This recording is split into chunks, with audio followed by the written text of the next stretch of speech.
Hello Metropole, it is Miss Elise here for our next video on navigating Unifrog. We have been through the process of getting onto the system. We have been through our Exploring Pathways section. We have been through our Recording What You've Done section. And now I'm going to move on to the Searching Opportunities section. Now, this section here is going to be most relevant to our elder students. Okay, so our year 11, 12s and 13s, and the reason that is because they ask you to put in the qualification you're going to study, which obviously is our A-levels, and your grades. Now at the minute, really predicted grades is all we have to go by, but that's fine because it gives you somewhere to start. Okay, so for the demonstration today, I am going to talk you through the UK university search, but you will see there is a US university search, European, Oxbridge, there is our Canadian, our Asian, our Australasian and Middle Eastern. There's obviously also special opportunities there, apprenticeships, which are just specific to the UK, college and sixth form, specific to the UK as well. Okay, so for the older students, let's move through our UK university. Okay, every time you click into one of these guides, it'll come up with what you need to know about that areas universities. This is telling us that it's world class, the earning potential, the application process, and that you connect through a platform we call UCAS. Okay, and you can apply for a maximum of 5-degree programs through UCAS. Now, all of these application style questions, they will be dealt with when we come back into the new academic year, although please also be watching out for Mr. Joni's IGTV podcasts on the GEMS Metropole Instagram page, because she's also talking through the basics of all of those application systems. Okay, so we get to the end and we press next. Then it asks us, where do we normally live? Okay, now we're not England or Wales, Scotland, Ireland or elsewhere in the EU, so we are elsewhere in the world. So we click that one there and we go next. Now this is where it asks us what are the best grades we're likely to get at the end of year 13. Now for year 11s that's tough because I know you are soon to sit your GCSEs. Year 12s you probably have a somewhat good idea of what you should be achieving. And obviously our year 13s, well you're already in the process of applying for this for your universities. So we're going to go across with our qualification of A-levels, and I'm going to pick C for my first one, but obviously you can see that we have all different grades there. I'm going to give myself an A, a B and a C, just to mix it up. Okay, now you can put in as many as you do. Alright, so you might end up graduating with 4 A-levels, you might have 2 A-levels and 2 AS levels, sorry. So whatever it's looking like for you for sixth form, that is what you would put in. Okay, obviously these boundaries can be changed, and the reason they want to see this now is it will differentiate the different colleges, or sorry, different courses that you will be able to look at applying into. But let's have a better look next. And I want to look at, since it's already here, I'm looking at sports science for this example. It then breaks it down into all the different areas linked with sports science. Okay, so you can have a direct match of sports science, or there might be something else that grabs your attention. So there's a sport and exercise science. I might click that one. There, I could also look to click the sports science and physiology. And let's look at sport coaching science, for example. Okay, so I've chosen 4 subject areas there. We can choose up to 10 at a time. Let's go next. Fantastic.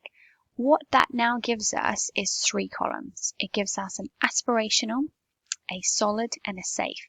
Now aspirational is obviously looking at the top range of the grades that you get. So if I put in an ABC, that is the absolute bare minimum you may need. They actually may be looking at more of an ABB. Okay, so that's talking high up there. And actually if you look at the first few examples, some of them are 3As.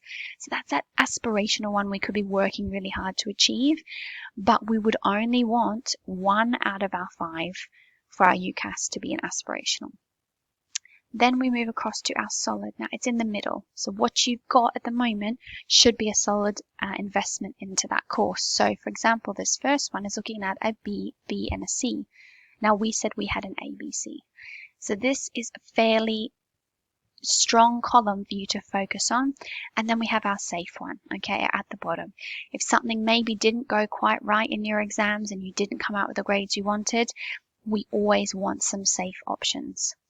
I would always generally recommend 1 aspirational, 2 solid and 2 safe, or 1 aspirational, 3 solid and 1 safe, okay, just to cover your bases.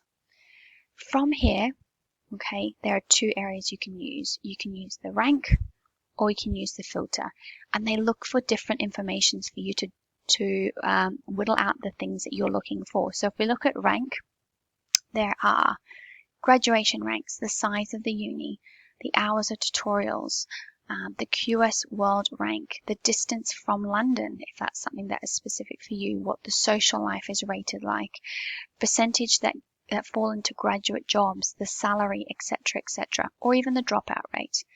You can rank and click these different buttons to understand more about that uni. So let's say I choose distance from London. What it does then is ensures that my lists, okay, are closer to London.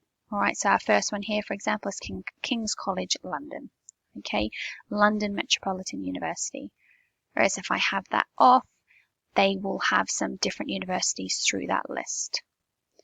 Okay, and if I go to filter now, okay, I can filter how far things are away. I can filter by full-time, part-time, whether they have a foundation program or no foundation program.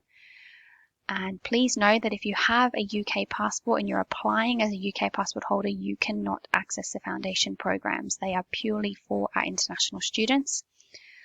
And they can also you can filter by type. So Russell Group being our top universities, maybe that you look through different levels there.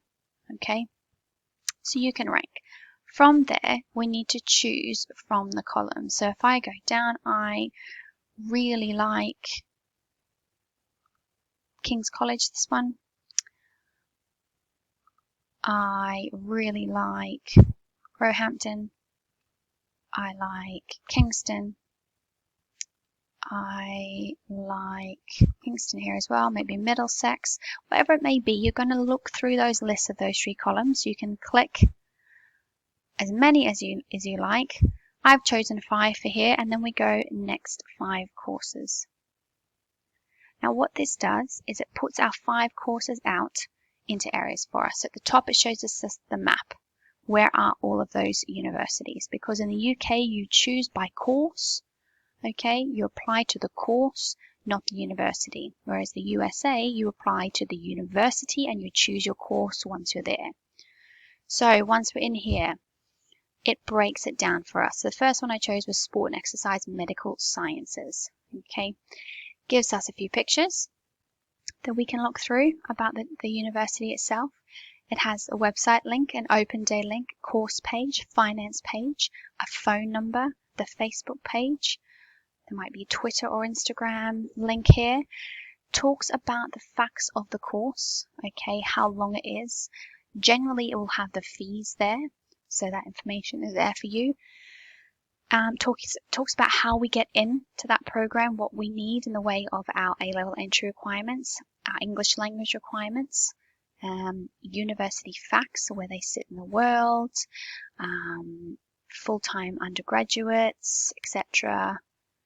Gives us a video, and then it goes on to the next few that you choose. So as you get to this point, if you find something, you leave it there. If you don't, and you think, actually, I don't think I'm going to get an AVB at the end of this, it's not really what, or the course doesn't sound exactly like what I'm looking for, I can delete that. Once I've been through and I like the list that I have, and like I said, it can be of any length, then at the bottom, it gives us the options to save. Now, once we've saved those courses, we can print them as a PDF, okay? So you can download that shortlist. And when you've downloaded it, it's in a PDF, and you can use that then to print, to email, to save somewhere, to share with your parents, whatever it may be. Once we've done that, that's always saved on your system, that shortlist now. So even your careers advisors at schools, they can get on and see what universities and courses you're shortlisting, and they can help you. They can help connect you with events in Dubai. They can help connect you with scholarship or summer programs that might be linked to some of those universities. So it's super important that you are spending the time to do these shortlists correctly, because they might, or they will help with how the staff at school help you with the next steps. Okay, so that's how you'd go through our UK university search or course search, okay, and your shortlist will always be here, so you can view those shortlists by clicking here. Okay. If you are looking at lots of different countries, you're not really quite sure where you're looking at, go through each of them and make your shortlist, see what they have to offer. Nothing is set in stone. Okay, good luck.